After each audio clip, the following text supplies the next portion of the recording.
Should not take drop. तुम dropper बनने लायक ही नहीं हो। Hello guys, welcome to my channel. आज एक बहुत ही इंपॉर्टेंट डिसीजन पे बात करते हैं कि क्या आपको ड्रॉप लेना चाहिए कि नहीं।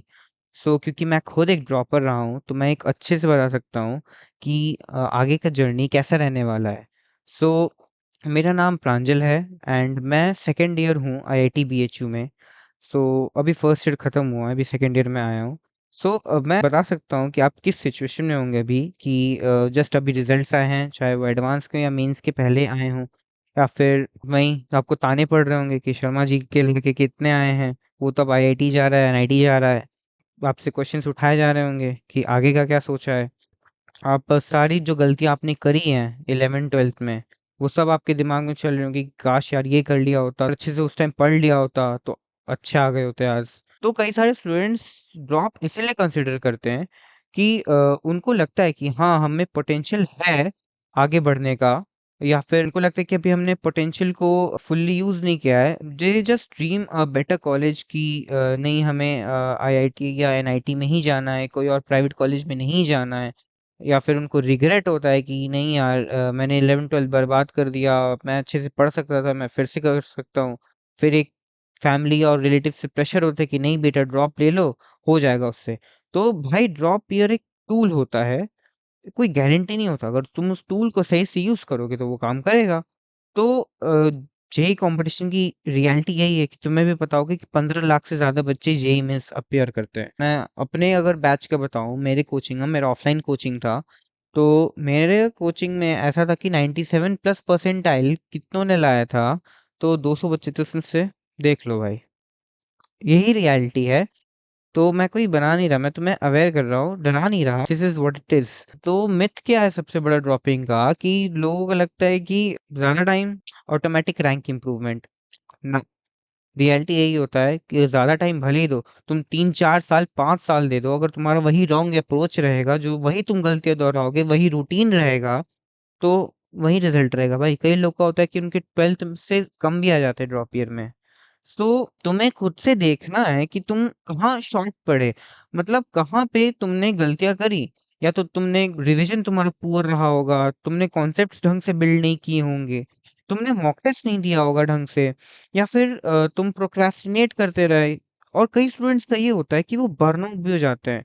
मैं जानता हूँ कि जेई का प्रिपरेशन इतना आसान नहीं होता। मॉक टेस्ट, घंटों तक पढ़ना, एक ही जगह बैठे रहना, कोई फैमिली फंक्शन नहीं अटेंड करना, सब कुछ सैक्रिफाइस करना, वो फ़ील होता है। एक होता है कि हाँ, उसमें बच्चा को लगता है कि नहीं यार अब नहीं हो सकता मुझसे। तो एक बर्नआउट की वो होती है। तो अगर तुम्हारा प्रॉब्लम यही था कि तुमने रिवीजन गलत किया, वीक कॉन्सेप्ट्स रहे, तो तुम आगे बढ़ो। अगर तुम्हें लगता है कि तुमने एक रूटीन गलत था, तो तुम्हें अपनी लाइफ़स्टाइल को चेंज करना होगा। नेक्स्ट थिंग कि ड्रॉप ईयर फ़ील कैसा होता है? तो पहले के 1-2 महीने एकदम हाई मोटिवेशन रहता है। वो नया-नया जोश चढ़ा रहता है कि हाँ, नहीं अब तो कर देंगे, तोड़ देंगे, फोड़ देंगे। 10-10 घंटे पढ़ रहे होते हैं। सब एकदम बढ़िया पढ़ रहे होते हैं। एक फ्रेश स्टार्ट होता है ड्रॉप ईयर। नया-नया कोचिंग, नए-नए बैचेस चालू हुए होते हैं। तो एक नई एनर्जी रहती है। उसके आगे क्या होता है, 3-4 महीने बाद फिर जो तुम्हारे दोस्त के साथ के दोस्त थे 11th-12th में, वो फिर कॉलेज जा चुके होते हैं। तो वो पोस्ट करने लगते हैं इंस्टाग्राम पे कि मस्त बढ़िया चल रहा है, नाइट आउट मार रहे हैं, किसी की बंदी बन गई, किसी का बंदा बन गया, उसके साथ घूम रहे हैं। तो ये होता है। फिर आगे क्या होता है कि फिर लोनलीनेस हिट करते हैं, क्योंकि ड्रॉप ईयर में कोई बात करने के लिए ज़्यादा मिलता नहीं है, सब अपने में बिज़ी रहते हैं। तो वो मोटिवेशन जो काफ़ी फ्लक्चुएट कर रही है। ज़्यादा नंबर आ गए, तो एकदम खुश हो गए कि अब तो हम कर लाएँगे, कम नंबर आ गए तो उदास बैठ गए कि हो गया, हमसे तो कुछ ना हो पाएगा। और फिर कोई बताने के लिए भी नहीं होता किसी को, तो वो जो लोनलीनेस है ना, वो रियली हिट होता है कि यार कोई है नहीं बताने वाला आस-पास, कोई बात करने के लिए तुम्हें कोई नहीं मिलता है। तो अब क्या होता है, ये तो हाँ, यहाँ पे तुम्हारी मोटिवेशन होती है, यहाँ पे तुम्हारा डेडिकेशन होता है इसके आगे का। तो फिर क्या होता है कि मंथ 8 टू 10 में कि या तो तुम अडॉप्ट करो चीज़ों को, या तो तुम सीख लो उसके साथ रहना और अपना खुद का एक सिस्टम बिल्ड करो। तो यू विल डेफिनिटली सक्सीड। या तो तुम बर्नआउट हो जाते हैं। Most of the droppers, they burnout, they give up at the end of the time कि नहीं अब नहीं हो सकता उनसे। तो किसको ड्रॉप कंसिडर करना चाहिए, किसको नहीं करना चाहिए। तो अगर तुम है डिटरमाइंड हो, तुम्हें स्ट्रॉन्ग डिटर्मिनेशन है, अगर फैमिली सपोर्टिव है, कोई प्रेशर नहीं बना रहा तुम पे, तुमने अपनी गलतियों को आइडेंटिफाई कर लिया है, क्योंकि वो बहुत इंपॉर्टेंट पॉइंट होता है। अगर तुम अपनी गलती आइडेंटिफाई कर लिए हो तो तुम्हें पता चलेगा कि तुम्हें काम कहाँ करना है, तुम्हें कहाँ पे मेहनत अब और करनी है। तो वही होता है कि अगर बीमारी का तुम्हें रूट कॉज पता हो तो तुम वही दवाई दे के ठीक कर लो उसको। या फिर तुम अभी भी मोटिवेटेड हो पढ़ने के लिए, तो इन सब चीज़ों में तुम ड्रॉप कंसिडर कर सकते हो। और उसमें अगर तुम्हें लगे कि अब मेरे से और पढ़ाई नहीं होगी, अब मैं बर्नआउट हो चुका हूँ, अब मैं और बर्नआउट हो जाऊँगा, मुझे अब फिर से किताबें नहीं निकालनी, फिर से पीसीएम नहीं करना मुझे, तो भाई तुम्हें 2 बार सोचने की ज़रूरत है। और फिर तुम्हें लगे कि नहीं मैंने यार अच्छे से पढ़ा यार, फिर भी नहीं हुआ मेरा, तुम्हें लगा कि मैंने अपना 100% दे दिया, फिर भी मैं नहीं कर पाया, तो उसमें भी तुम्हें 2 बार सोचना पड़ेगा, क्योंकि समझ सकते हो यार हर बच्चे की अपनी कैपेबिलिटी होती है, सबका पोटेंशियल होता है कि किसी चीज़ के लिए वो बने होते हैं, किसी चीज़ के लिए नहीं बने होते। तो ये एग्ज़ाम सब कुछ तुम्हारे डिसाइड नहीं करता। देन मोटिवेशन चला गया। भाई मोटिवेशन वो तुमने धुरंधर में सुना होगा ना, हौसला, ईंधन। तो अगर वो ईंधन नहीं बचा है तो गाड़ी आगे बढ़ाने से पहले सोच लेना। उसके बाद फिर तुम्हें प्रेशराइज़ किया जा रहा हो कि नहीं, नहीं बेटा, जो सब बोल रहे कि ड्रॉप ले लो, हो जाएगा। तो जो सक्सेसफुल ड्रॉपर्स हैं, उनके पीछे की ये स्टोरी होती है कि उनका पैटर्न पूरा क्लियर होता है। वो ज़्यादा पढ़ते नहीं, वो रिवाइज़ ज़्यादा करते हैं, वो और कंसिस्टेंटली चीज़ों पे फ़ोकस करते हैं। ऐसा नहीं कि आज 14 घंटे पढ़ लिए और कल 3 घंटे भी नहीं पढ़े। क्या भाई, पढ़ना नहीं है क्या? नहीं यार, कल ही 14 घंटे पढ़े थे।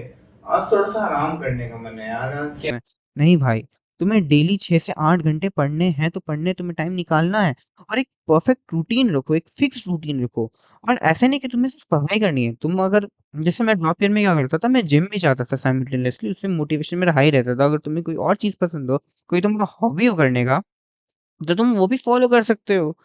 और नेक्स्ट थिंग कि हर चीज़ में कुछ-कुछ छोटी-छोटी बातों को ध्यान रखते हैं। जैसे मैंने भी ध्यान रखा था हर टेस्ट के बाद एनालाइज़ करना, इस पे मैं आगे बात करता हूँ। जो तुम्हारे वीक टॉपिक्स हैं, उनको मीडियम टू स्ट्रॉन्ग बनाना। तो यार ऐसा तो नहीं होगा कि तुमने 11th-12th में कुछ नहीं पढ़ा होगा, ऑब्वियसली पढ़ा होगा। तो जो तुमने ढंग से पढ़ा है, उस पे तुम थोड़ा कम टाइम दो। और जो तुम्हें लगे कि हाँ, ये मेरा वीक है या ये मेरे सर के ऊपर से गया, ये मैं इसको और आगे अच्छे से कर सकता हूँ, तुम ऑब्वियसली उसको कंटिन्यू करके उसको स्ट्रॉन्ग बनाओ।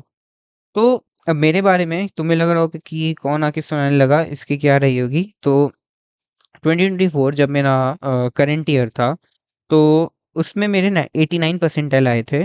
तो और उसमें मेरा एडवांस नहीं क्वालिफाई हुआ था। सो 2025 में ड्रॉप ईयर में मेरे 98.5 परसेंटाइल आए और मेरे एडवांस में 10,000 के आसपास रैंक आई थी। तो इसके बाद मैंने आईआईटी बीएचयू ज्वाइन किया। मैं बता दूं कि जो 98.5 है मेरी जनवरी अटेम्प्ट में आई थी। मैं सबको यही बोलूंगा कि तुम्हें अगर टारगेट करना है जी में से, तुम्हें जनवरी अटेम्प्ट को ही टारगेट करना चाहिए, क्योंकि जनवरी में ऑब्वियसली कट ऑफ कम जाता है। हाँ, एज़ अ ड्रॉपर मैंने फिर भी जनवरी को टारगेट किया। तो तुम्हें कोचिंग और अपने बैचेज़ को उसके लिए यूज़ करना है कि हाँ, जो तुम्हारे टॉपिक्स वीक रह गए हैं, उसको तुम फिर से आगे कवर अप कर लो। ना कि सब कुछ उसी से करने लगो। जो तुम्हारा ऑलरेडी किया हुआ है 11th-12th पे, उनके लिए तुम खाली जो कोचिंग के मॉड्यूल्स हैं या वो जो क्वेश्चन्स देते हैं, डीपीपीज़ देते हैं, वो कर लो। तो मेरा तो ऑफ़लाइन कोचिंग था। नेक्स्ट थिंग कि जो मिस्टेक्स मैंने करी थी या तुमने भी करी होगी, तो वो थी कि मेरे कुछ कॉन्सेप्ट्स यूँ ही छोड़ देता था। जो मेरे सर के ऊपर से जाता था या जो मुझे हार्ड लगता था, मैं उसको लीव कर देता था। नेक्स्ट ये था कि लेक्चर देख, जैसे तुम लोगों ने किया होगा या मैंने भी करता था, तो खाली लेक्चर्स देखता रहता था, ज़्यादा प्रैक्टिस नहीं करता था। टाइम मैनेजमेंट इम्पोर्टेंट होता है भाई। तुम्हें टाइम मैनेज करना आना चाहिए। ऐसा नहीं कि तुम बिना शेड्यूल के खाली पढ़ते रहो। तुम्हें एक तरह से टाइम को निकालना पड़ेगा। अगर ऑब्वियसली ड्रॉप ईयर में यार कम टाइम होता है, तो तुम्हें लाइक 2 साल का सिलेबस एक ही टाइम में कंप्लीट करना है, 8 महीने में कंप्लीट करना है, 8-9 महीने में, बाकी रिवीजन के लिए छोड़ना है। तो ऑब्वियसली तुम्हें हर चीज़ के लिए ढंग से टाइम निकालना पड़ेगा। मैं इसके लिए आगे कई वीडियोज़ में बात करूँगा इसके लिए। तो या फिर तुमने मॉक टेस्ट को इग्नोर किया होगा या उसको एनालाइज़ नहीं करते थे, उसको सीरियसली नहीं लेते थे, लाइक यार जितना मार्क्स आ गए, ये क्या कर हो जाएगा इससे। और बाकी तुम अपनी गलतियों को एनालाइज़ नहीं करते होगे, तो उसकी वजह से जो तुम एरर्स थे वो रिपीट करते रहे होगे। तो तुम्हें अपनी गलतियों को एक्सेप्ट करना भी आना चाहिए। एंड वही है कि अगर वीक चैप्टर्स हो गए, उसको छोड़ दिया तुमने, सोचो 2 साल का टाइम था, वीक चैप्टर्स से उसको भी नहीं कर पाए, तो ऑब्वियसली तुम्हें इसको ड्रॉप ईयर में अब करना पड़ेगा। तो ड्रॉप ईयर में क्या रहेगा कि जो फाउंडेशन है तुम्हारा, अगर कुछ चीज़ों में तुम्हारा फाउंडेशन वीक रह गया है, तो तुम्हें उस फाउंडेशन को सही करना पड़ेगा। क्योंकि जैसे एडवांस है, एडवांस में क्या होता है यार, एडवांस एडवांस करते रहते हैं, पर वो एक बेसिक ही होता है यार, बेसिक से ही ऊपर जाते हैं वो। बेसिकली बेसिक्स से ही ज़्यादा आता है। तो बेसिक्स को तुम्हें स्ट्रॉन्ग करना पड़ेगा। जहाँ पे तुम्हारे बेसिक्स हिले हुए हैं किसी चैप्टर में या किसी कॉन्सेप्ट में, तुम्हें उसको स्ट्रॉन्ग करना पड़ेगा। तुम्हें 1 साल का एक गोल्डन टाइम है, तुम्हें इसी के लिए ही मिला है। और उसके बाद तुम्हें अपना स्ट्रिक्ट रूटीन भी रखना है। ये नहीं कि आज मैथ्स कर लिया, कल फिज़िक्स कर लेंगे, परसों ये कर लिया। नहीं यार, ऐसा नहीं होता। तुम हर को बराबर टाइम देना है। बराबर नहीं, मतलब जो तुम्हारा ज़्यादा वीक है, जिस पे तुम्हें लगता है कि नहीं ये मेरा वीक है, इसको और मुझे टाइम देना है, तो तुम्हें उसको थोड़ा ज़्यादा टाइम देना है। नेक्स्ट थिंग कि मॉक टेस्ट तुम्हें रेगुलरली देना है। भाई टेस्ट ही एक ऐसा टूल है जो तुम्हें सब बताएगा कि तुम कहाँ लैग कर रहे हो, कौन-सा तुम्हारा टॉपिक वीक है, स्ट्रॉन्ग है। तो तुम्हें वीकली टेस्ट देने हैं। जैसे मैंने क्या किया था, मैं मैथोंगो का टेस्ट यूज़ करता था। तो उससे क्या होता था कि जैसे कोई भी टॉपिक मैंने रिवाइज़ किया, और बाकी मेरे कोचिंग के भी टेस्ट होते थे। तो जो भी टॉपिक मेरा हुआ हुआ, उसका टेस्ट हो जाता था। तो मुझे टेस्ट से पता चलता था कि उस टॉपिक में मेरा कौन-सा कॉन्सेप्ट वीक है या कौन-सा कॉन्सेप्ट स्ट्रॉन्ग है। तो जो मेरा वीक है, मैं उस पे और अच्छे से काम कर पाता था। बेसिकली मुझे अपनी गलतियाँ पता चलती थी। तो गलतियाँ गलतियाँ से ही तो यार आदमी सीख के आगे बढ़ता है। फिर ऑब्वियसली अब तुम्हें इस चीज़ में मैच्योरिटी दिखानी होगी यार। तुम्हारा सोशल मीडिया और जो भी रील्स वगैरह चलाते होगे या जो भी यूट्यूब शॉर्ट्स हैं, भाई इसमें घंटों टाइम जाता है। तुम्हें इस चीज़ में टाइम कंट्रोल करना पड़ेगा। या फिर तुम्हें लगता है कि नहीं यार, मैं इधर कोचिंग के बाद दोस्तों के साथ थोड़ा ज़्यादा घूमने चला जाता हूँ, या दोस्तों से ज़्यादा बात हो जाती है फ़ोन पे, यार थोड़ा कम करो उसको। क्योंकि यार तुम कर लेना यार, कॉलेज के बाद तो तुम करते ही रह जाओगे, उसके बाद बहुत ही टाइम मिलेगा। तो इस यार 1 साल का वक़्त मिला है, तुम्हें अच्छे से फ़ोकस करना है ताकि कहीं कमी नहीं रह जाए कि हाँ, काश उस टाइम फ़ोन थोड़ा कम चला लिया होता तो आज अच्छी रैंक आ जाए। यार ये रिग्रेट बहुत पेनफुल होता है। तो समझो इस बात को। उसके बाद तुम्हें अपने मिस्टेक्स को ट्रैक करना है कि हाँ, क्योंकि मिस्टेक्स से ही आदमी सीखता है। तो उसी तुम्हें वही तुम्हें सिखाएगा कि हाँ, तुम्हें किस चैप्टर्स पे, किस कॉन्सेप्ट्स पे और काम करना है। और ऑब्वियसली जो तुम्हारा वीक रहेगा, उस पे तुम्हें ज़्यादा टाइम देना है। फिर most important, test, test, test. ऐसे नहीं कि तुम कुछ पढ़ो ही मत, खाली टेस्ट देते रहो। पर टेस्ट इम्पोर्टेंट है यार, तुम्हें टेस्ट स्किप नहीं करना है, तुम्हें टेस्ट को इग्नोर नहीं करना है। क्योंकि टेस्ट, और सिर्फ ये नहीं कि टेस्ट देके छोड़ देना, उसको एनालाइज़ करना होता है, और एक एनालाइज़ करना आना चाहिए। तो एनालाइज़ करने के लिए मैं इसके लिए एक सेपरेट वीडियो बनाऊँगा कि कैसे एनालाइज़ करना है। क्योंकि जो एनालाइजिंग है, अगर वो ढंग से हुआ है, तो ही तुम अपने जो वीक पोर्शंस है उसको पकड़ पाओगे और उसपे रूट कॉज़ पे काम कर पाओगे। तुम उसकी वज़ह से आगे बढ़ पाओगे। तो जैसे क्या करना है कि जैसे तुमने टेस्ट दिया, तुमने कहीं लिख लिया अपने वीक कॉन्सेप्ट्स को, फिर तुमने नोटबुक में जाके रेफ़र कर लिया कि हाँ, अच्छा ये क्वेश्चन नहीं हुआ। और अगर कुछ क्वेश्चन्स ऐसे कि हाँ, वो सही में सर के ऊपर से गए, जैसे मैथ्स के टेस्ट में ऑब्वियसली सारे क्वेश्चन्स नहीं हो पाते। यार तुम्हें कुछ क्वेश्चंस लगे कि हाँ यार, ये मेरे से हो सकता था, हुआ नहीं, तो अपने मेंटर से, अपने टीचर से जाके क्लियर करो उन क्वेश्चंस को। तुम्हें टेस्ट का हर एक क्वेश्चन बाद में आना चाहिए, टेस्ट के अटेम्प्ट के बाद। तो मेरी ड्रॉप ईयर स्ट्रैटेजी क्या रही थी कि मैं हर मॉक टेस्ट को अच्छे से एनालाइज़ एनालाइज़ करता था। तो उससे क्या होता था कि मेरे जो कई सारे वीक टॉपिक्स थे, वो मेरे अच्छे होते चले गए थे। फिर जो पीवाईक्यूज़ है, पीवाईक्यूज़ तो यार मोस्ट इम्पोर्टेंट है। तो पीवाईक्यूज़ इसीलिए क्योंकि यार 10-10 शिफ्ट्स होते हैं, 9-9 शिफ्ट्स होते हैं मेंस के, इतने सारे क्वेश्चन्स आते हैं, तो ऑब्वियसली कोई ना कोई क्वेश्चन रिपीट होना है। जैसे जो मेरा शिफ्ट था जनवरी में 28 शिफ्ट 1, जो one of the toughest shift था, उसमें यार 2 पीवाईक्यूज़ आ गए थे, मुझे रटा हुआ था, तो मैंने कर दिया। जो तुम्हें ट्वाइस सॉल्व करना है, एक तो जो तुम अभी कर रहे हो, पढ़ाई कर रहे हो, उसमें तुम्हें पीवाईक्यू सॉल्व करना है। फिर लास्ट में जब तुम रिवीजन करोगे नवंबर दिसंबर में, तो तुम्हें तब पीवाईक्यू सॉल्व करना है। और तुम्हें इस चीज का ध्यान रखना है कि अगर कोई पीवाईक्यू तुमसे पहली बार में नहीं हुआ, चाहे फॉर्मूला नहीं आया, कुछ ना आया, तो तुम्हें एक बार उसको सर्कल कर देना है ताकि तुम उसको बाद में अटेम्प्ट कर सको। फिर तो हर चैप्टर का तुम्हें फॉर्मूला नोटबुक मेंटेन करके रखना है, क्योंकि it is a golden tool for revision. Last में अगर रिवीजन करोगे तो रिवीजन के लिए बहुत अच्छे से काम आता है तुम्हारा फॉर्मूला टूल, तुम्हारा फॉर्मूला बुक। तो इस तरह से नेक्स्ट तुम्हें रिवीजन पे ज्यादा फोकस करना है, ना कि बस चीज़ों को लपेटते हुए, क्योंकि कई बार यही होता है कि आगे का पढ़ोगे, पीछे का भूल जाते हैं, आगे का पढ़ते हैं, पीछे का भूल जाते हैं। तो भाई पीछे वाले को भी तो लेके चलना है, तो तुम्हें उस हिसाब से टाइम रखना है कि तुम्हें आगे का तो पढ़ना ही है। और साथ में तुम पीछे का भी जो तुमने रिवाइज़ किया है, उसको भी आगे के साथ अपने साथ लेके चलो। हमेशा अपनी गलतियों को लो भाई, क्योंकि तुम्हें ईगो नहीं लेना है कि अरे मेरे से तो कुछ गलत हो ही नहीं सकता, नहीं तो फिर एग्ज़ाम में गलत हो जाएगा तुम्हारे साथ। तो फिर क्या करना है, तुम्हें जो गलतियाँ हैं यार उनको एक्सेप्ट करना आना चाहिए और फिर उस पे वर्क करना सीखो। नेक्स्ट कि जो वही मैंने पहले ही बताया कि जो फर्स्ट अटेम्प्ट में मेरे से सॉल्व नहीं है वो क्वेश्चन, वो तुम्हें उसको मार्क करना है, ताकि तुम जब रिवाइज करोगे, रिवाइज भी कैसे करना, रिवाइज ये नहीं कि बस फॉर्मूले उठा के देख लिए, कॉन्सेप्ट्स उठा के देख लिए, नोट्स रिवाइज कर लिए। जो क्वेश्चंस तुमने मार्क करके छोड़े थे पहले, उसको तुम्हें रिवीजन में लगाना है। उन क्वेश्चंस को तुम्हें रिवीजन में लगाना है जो तुमने पहले मार्क किए थे। नेक्स्ट कि वही वीक टॉपिक्स को तुम्हें मीडियम कर देना है और स्ट्रॉन्ग में कन्वर्ट करो। तुम प्रोसेस को ट्रस्ट करो यार कि हाँ तुमसे होगा, बिल्कुल होगा।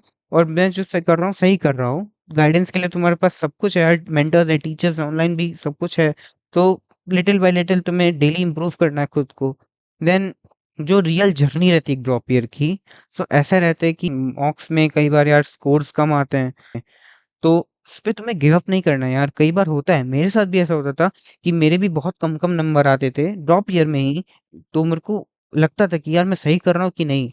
फिर कई बार होता है कि कई चीज़ पे अटके पड़े रह जाते हो तुम, कोई कॉन्सेप्ट है, तुम्हें लगा कि यार मैं तो कर लूँगा लेकिन हुआ नहीं, या फिर तुम्हें लग रहा हो कि नहीं यार ये क्वेश्चन है मेरे से हो रहा नहीं हो। कई बार होता है यार कि तुम घंटों तक उस पे अटके रहते हो, तो कोई बात नहीं, तुम्हें आगे बढ़ना आना चाहिए। तुम्हें लगता है कि नहीं यार, अगर अटक रहे हो तो तुम जाके अपने मेंटर से उसको सुलझाओ उस चीज़ को, अगर तुम्हें ज़्यादा टाइम लग रहा है। फिर तुम्हें ये भी चीज़ हिट करेगा कि यार मेरे दोस्त लोग कॉलेज लाइफ बढ़िया एन्जॉय कर रहे हैं और मैं यहाँ फिर से वही चीज़ कर रहा हूँ यार। तो I can understand that feeling, पर तुम्हें उसके साथ जीना पड़ेगा, दैट्स अ हार्श ट्रूथ। वो तुमने 1 साल खुद को दिया है, ऑब्वियसली वो 1 साल तुमने खुद पे इन्वेस्ट करने को दिया है, ये सब सोचने पे नहीं, इसको दिमाग से निकालो। तुम्हारे पास भी मौका आएगा एन्जॉय करने का। फिर तुम कंपैरिज़न करना भी बंद करो भाई, कंपेयर नहीं करना है किसी से। तुम्हें तुम्हारी लड़ाई तुम्हारी खुद से होनी चाहिए।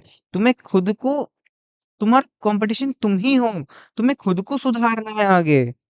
फिर इतना प्रेशर नहीं लेना है, मैं समझ सकता हूँ। एक रिलेटिव से एक प्रेशर आता है, तुम रिलेटिव्स को मुँह दिखाने लायक नहीं रहते कि यार ड्रॉपर हैं यार, क्या बोलेंगे कि ड्रॉप लिए हैं, तैयारी कर रहे हैं। Obviously I can feel that. तो तुम्हें उसका प्रेशर नहीं लेना है यार माइंड पे। फिर कई बार ऐसा भी होगा कि ड्रॉप ईयर में भी कुछ कॉन्सेप्ट्स होंगे जो तुम्हें नहीं समझ में आएँगे, कुछ चीज़ें होंगी जो ऑब्वियसली वो तुम्हें टफ पड़ेंगी। तो लेकिन यार गिव अप नहीं करना है यार। गिव अप तो नहीं करना। अगर तुमने 1 साल तुमने डिसाइड किया नहीं यार 1 साल खुद को देंगे, तो यार दो अच्छे से उसको। कहीं गिव अप मत करो बीच में। फिर वो सेल्फ डाउट भी आता है कि हमने सही किया ड्रॉप लेके कि नहीं। भाई अब तुम ड्रॉप ले चुके हो, खत्म बात। अब बस तुम ड्रॉप ले चुके हो मीन्स ले चुके हो, कोई सेल्फ डाउट नहीं। अब सीधे आगे बढ़ना है बिना हार माने। कहीं कसर ना रह जाए यार, कहीं रिग्रेट ना रह जाए कि काश उस टाइम पढ़ लिया होता, या उस टाइम मैंने इतना सोचा नहीं होता तो आज इतना होता। ताकि लास्ट में ऐसा ना लगे यार, ताकि लास्ट में तुम्हें ऐसा लगे कि यार मैंने तो अपना बेस्ट दे दिया, तो चाहे रिजल्ट जैसा भी आए तुम खुश ही रहोगे। फिर ऑब्वियसली लोनलीनेस भी हिट करेगा। कोई बात नहीं है, बहुत थोड़ा टाइम का है, बहुत ही जल्दी से बीत जाएगा ये टाइम, पता भी नहीं चलेगा। जैसे 11-12 बीत गया, ड्रॉप ईयर भी बीत जाएगा। और एक वो फ़ियर रहता है कि क्या पता 1 साल बर्बाद हो जाए। नहीं भाई, उस साल में तुम मेहनत करना सीखते हो। वो साल कभी बर्बाद नहीं होगा, तुम्हारी लाइफ़ का बेस्ट पीरियड होता है। फिर तो रियलिटी चेक यही है कि भाई ड्रॉप ईयर सिर्फ एकेडमिक चैलेंज नहीं, एक मेंटल बैटल भी है। तो सोचो वो तुम्हें लाइफ के लिए कितना आगे के लिए प्रिपेयर करेगा। तुम कितनी चीज़ों से लड़ना सीखोगे, तुम्हें कितना मतलब एक प्रेशर हैंडलिंग सीखोगे तुम अपने माइंड में। तो यहाँ पे कहानी खत्म नहीं होती यार। जब भले ही रिजल्ट्स ना आए पर तुम्हें खुद में सेल्फ बिलीव इतना है कि हाँ तुम कर सकते हो। जो मेन बात ये है यार कि तुम हार्ड वर्क करना सीखते हो। वो हार्ड वर्क जो है ना वो तुम्हें एक कैपेबल पर्सन बनाते हैं आगे की लाइफ के लिए, वो तुम्हें प्रिपेयर करता है। तुम ये एक एग्जाम तुम्हारा फ्यूचर नहीं डिसाइड कर सकता। मेरे से जेई नहीं हुआ या ये नहीं हुआ तो मैं कुछ नहीं हूँ, नहीं यार। वो हार्ड वर्क है, तुम्हारा कैपेबिलिटी है, हार्ड वर्क करने का जो कैपेबिलिटी है वो डिसाइड करेगा कि तुम क्या हो। तो अगर तुमने अच्छे से मेहनत करी, जैसे मैंने करी, तो भाई वो पता है, वो प्राइस, वो पेबैक ज़रूर होता है। जैसे ये प्राइस था हार्ड वर्क का, जैसे आईआईटी बीएचयू का ये मेन बिल्डिंग है पीछे, और साथ में इसके ये फ़ोटो भाई, ये तुम इस फ़ोटो से समझ सकते हो, ये मैंने तब खिंचवाई थी आईआईटी के गेट के सामने अपने पेरेंट्स के साथ। सो तुम भी ये स्माइल अपने पेरेंट्स के चेहरे पे दे सकते हो यार। सोचो वो तुम खुद कितना उसको फ़ील करोगे कि हाँ, तुमने कुछ किया है। सो ये तुम्हारा मोटिवेशन होना चाहिए यार। सो सोचो वो एक गिफ्ट होता है यार पेरेंट्स के लिए, तो वो तुम्हें भूलना नहीं है, तुम्हें कहीं भी रुकना नहीं है यार। तुम्हें लगना चाहिए कि नहीं यार, मैं अब गिव अप नहीं करना है, वो गिव अप रखना ही नहीं है यार। तुम्हें आगे बढ़ना है बस, चाहे जो हो रहा हो। सो यार तुम इस जर्नी में अलोन नहीं हो, तुम्हारी इस पूरी जर्नी में मैं रहने वाला हूँ साथ में। मैं और आगे वीडियोस लेकर आऊँगा, हर सब्जेक्ट को कैसे एस करना है, फिर कैसे जब गलतियाँ करते हैं ड्रॉपर्स उनको कैसे सुधारना है, मॉक टेस्ट और एनालाइजिंग जो आगे मैं करने वाला हूँ, और कई सारी ऐसी चीज़ें मैं आगे लेकर आऊँगा। सो अभी वीडियो को लाइक कर दो, शेयर कर दो, अपने सारे जे एस्पिरेंट्स के साथ सब्सक्राइब कर दो, ताकि और भी वीडियोज़ के लिए तुम जुड़े रहो, और जो भी तुम्हारे डाउट्स हैं, उनको कमेंट सेक्शन में करो। मैं मेक श्योर करूँगा मैं एक-एक को आंसर करूँगा। Okay, bye.